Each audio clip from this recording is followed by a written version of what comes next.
할렐루야. 우리 주위 돌아보시면서 예수님의 이름으로 사랑합니다 인사하시겠습니다.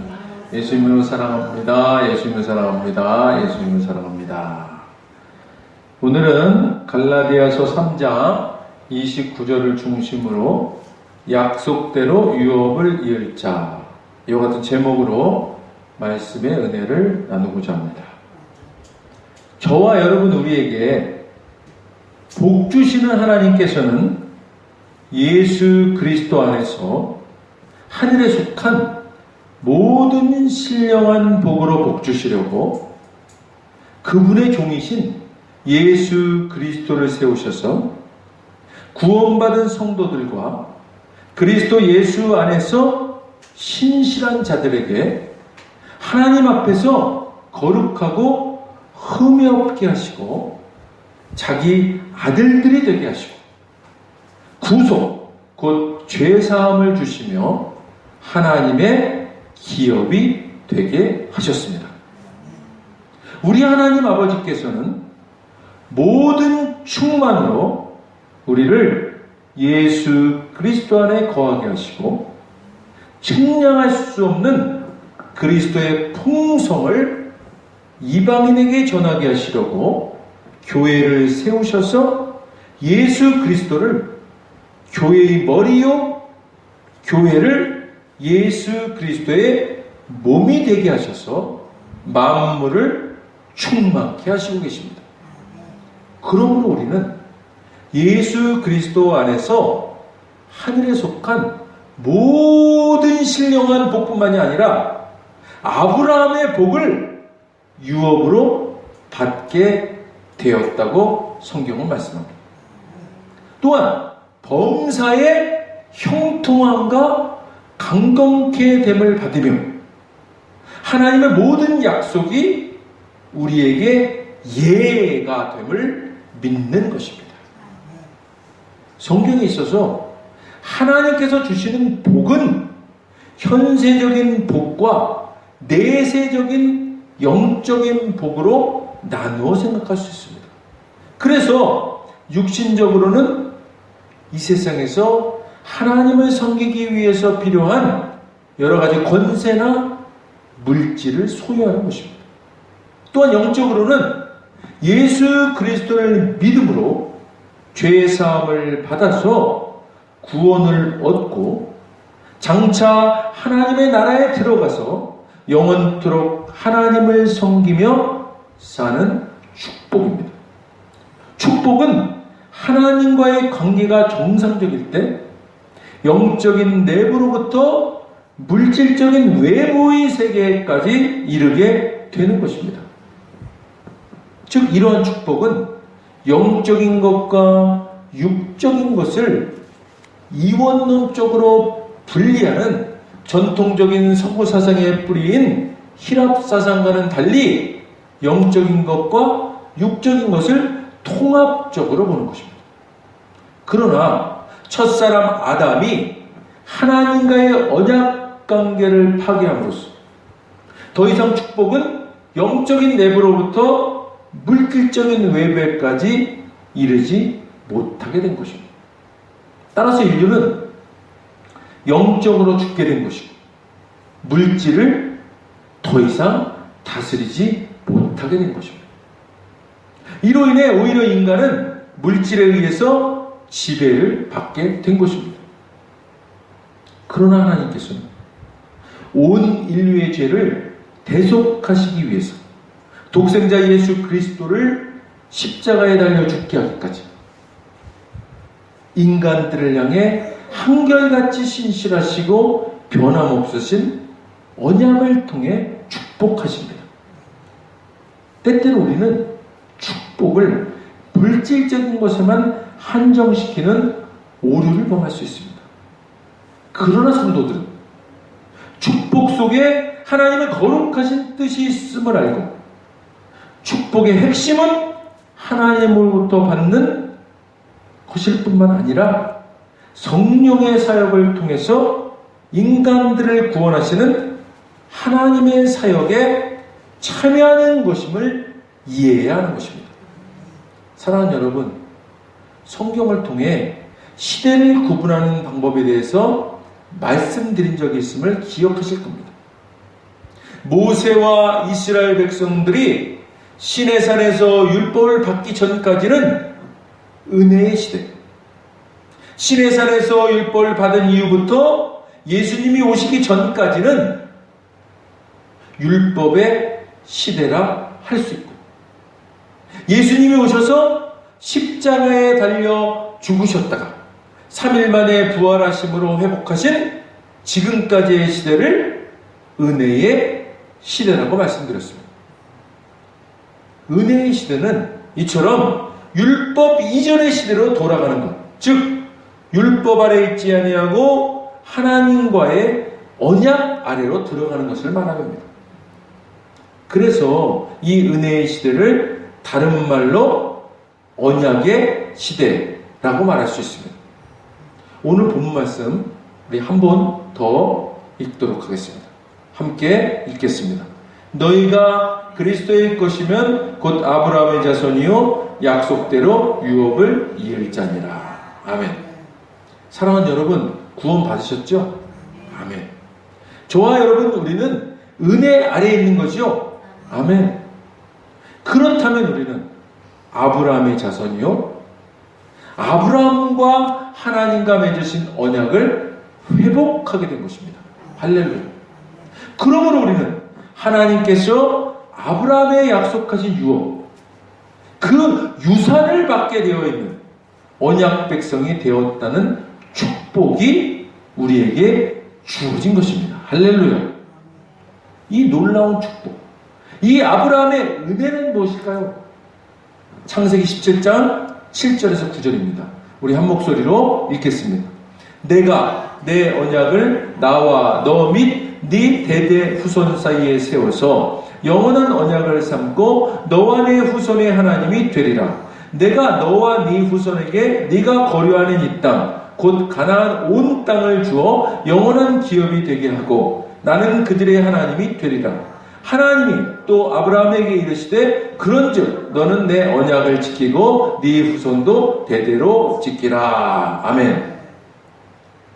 사랑하는 여러분, 유대주의자들은 율법을 통해서만 유업을 이룰 수 있다고 생각했었습니다. 그래서 유대인이 되려면 먼저 할례를 행해야 한다고 확신했습니다. 할례를 행하는 자들만이 아브라함의 자손이 될 수 있는 것이고 아브라함에게 약속된 유업을 받게 될 것이라고 믿었던 것입니다. 그러나 사도 바울은 이러한 상태에 있는 갈라디아 교회의 유대주의자들을 염두에 두고 율법이 갖는 역할과 의미를 아브라함의 약속과 견주어 설명하고 나서 지금까지의 논쟁을 결론 지은 것입니다.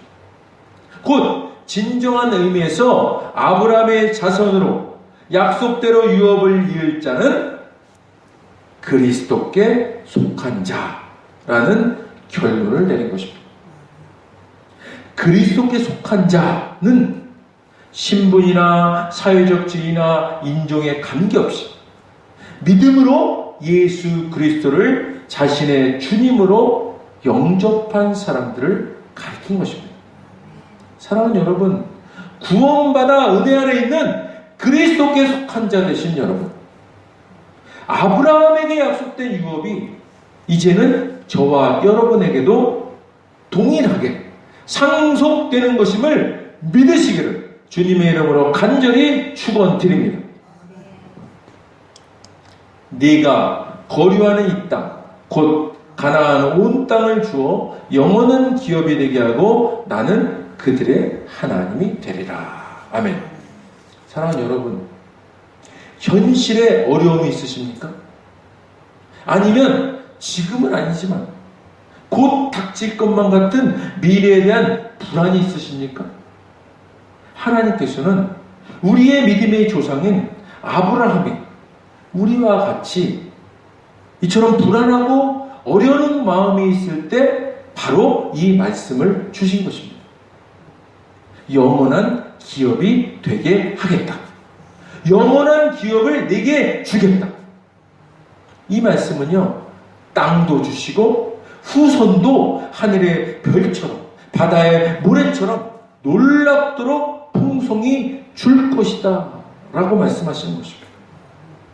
고대 시대에요, 땅과 후손에 대한 약속은 축복의 다른 표현이었던 것입니다. 하나님은 아브라함에게 대단한 축복을 약속하신 것입니다. 그리고 이 대단한 축복은 이루어졌고 지금도 이루어지고 있고 앞으로도 이루어질 것입니다. 할렐루야. 사랑하는 여러분, 이 대단한 축복을 이을 자로 하나님께서는 저와 여러분, 우리를 창세전에 이미 택하신 것입니다. 할렐루야. 믿으십니까? 아멘. 믿는 자라면, 그리스도께 속한 자라면 당연히 믿으셔야 합니다. 왜냐하면 우리는 믿는 순간 이 아브라함의 언약이 우리에게 회복되었기 때문입니다. 사랑하는 여러분, 우리가 생각지도 못했던 조상 땅이 100평만 나타났다. 그런데 이 100평이요, 강남 금싸라기 땅인 겁니다. 그래서 갑자기 몇십억이 생겼다면 최소한 물질 궁핍에 대한 근심 걱정은 사라지지 않겠습니까? 물론 이때는 다른 근심이 생길 수도 있겠지만요. 무슨 근심이에요? 어떻게 쓸까? 어떻게 이걸 지킬까? 사랑하는 여러분, 하나님께서는 아브라함에 약속하신 유업으로 허락하신 땅은 강남의 100평이 아닙니다. 가나안 온 땅입니다. 할렐루야. 강남 전체 땅으로도 비교할 수도 없는 축복인 것입니다. 이런 아브라함의 축복을 이을 자, 상속받을 자가 바로 저와 여러분, 우리입니다. 할렐루야.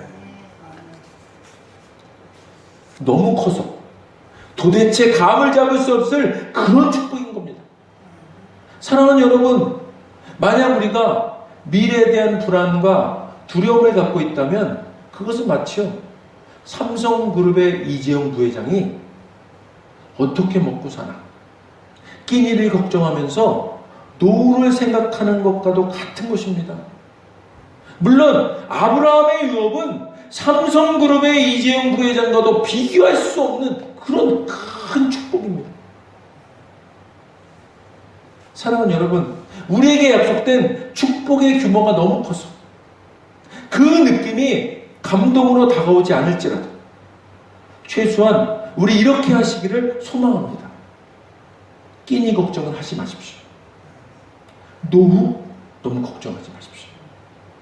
그리스도께 속한 저와 여러분에게는 아브라함에게 약속된 땅과 후손의 상속이, 그 유업이 주어져 있음을 기억, 명심하시고 주님이 주시는 참 위로와 평안과 안식 안에 거하시고 누리시고 나누시고 전하시고 섬기시고 베푸시기를 주님의 이름으로 간절히 또 간절히 축원드립니다. 기도하겠습니다. 하나님 감사합니다. 주님 고맙습니다. 오늘 하나님께서 아브라함의 유업을 말씀하여 주시니 참으로 감사합니다. 하나님, 삼성그룹보다도 더 큰 가나안 온 땅을 주시겠다고 말씀하신 아브라함의 그 유업이 우리에게 상속된다고 주님 약속하셨습니다. 하나님 아버지, 우리가 아버지 하나님, 이런 놀라운 축복을 우리가 받은 존재임에도 우리는 아버지 하나님 전전긍긍하면서 하나님, 우리가 불안해하고 두려워하며 살고 있습니다. 주님, 회개합니다. 이제 아버지 하나님, 주님께서 약속하신 그 아브라함의 유업을 일자로 우리가 선택되었음을 깨닫고 이제 하나님 안에서, 예수 그리스도 안에서, 성령 안에서 참 자유함과 기쁨을 누리고 나누고 베풀고 섬길 수 있도록 도와주시옵소서. 하나님 아버지, 이제 오늘 이후의 삶은 아브라함의 그 유업을 이을 자로 살아가는 우리 될 수 있도록 인도하여 주옵소서. 감사드리며 예수님 이름으로 기도드립니다. 아멘. 먼저 오늘 아직 예수님을 구세주로 영접하지 않은 분이 있다면 그분들께 오늘 하나님께서 말씀하십니다. 나는 너희를 사랑하기에 내 아들을 너희에게 주었다. 예수님은 우리를 대신해서 십자가에 못 박혀 죽으셨고 우리를 위하여 우리를 대신하여 죽으셨습니다. 그 결국 거룩하신 하나님의 모든 정죄함과 처벌이 우리가 아닌 대속제물이신 예수님께 떨어졌습니다. 성경에 기록된 바 하나님은 거룩하신 동시에 사랑이십니다. 그래서 우리를 사랑하셨음에도 그의 거룩함을 더럽힐 수 없었죠. 누군가가 대신 죽어야 했습니다. 그래서 영생하시는 예수님께서 보좌에서 내려오사 인간의 아기로 태어나셨죠. 죽기 위해 오신 겁니다. 완벽한 인간이신 그분, 흠 없는 인생을 사신 주님, 우리를 위해 흠 없는 순양이 되셨습니다. 십자가에서 우리 대신 죽으셨고 3일째 되던 날 부활하셨습니다. 아직 예수님을 영접하지 않으셨다면 이 기도를 따라 하시길 바랍니다. 돕는 마음으로 다 같이 따라 하시겠습니다. 하늘에 계신 아버지, 얼마나 멋진 선물을 제게 주셨는지요. 주 예수 그리스도를 보내서 십자가에서 죽게 하셨고 저의 대속제물로 삼으셨습니다. 예수님은 내 죄와 저주와 처벌을 받으셨습니다. 그 모든 것이 십자가에서 완결되었습니다. 오늘날 예수님 죽음에서 부활하셨기에 나는 예수님 안에서 하나님 앞에 설 수 있게 되었습니다. 하나님의 은총을 받고 선하심과 복의 면류관을 씁니다. 예수님은 이제 나의 구원주이십니다. 예수님은 이제 나의 주님이십니다. 하나님 아버지 감사드립니다. 예수님 이름으로 감사하며 기도드립니다. 아멘. 오늘 이 따라하신 고백이 진심으로 따라하셨다면, 그리고 이 진심으로 따라하신 고백이 믿어지는 은혜가 임하셨다면 오늘 구원 받으셨습니다. 할렐루야.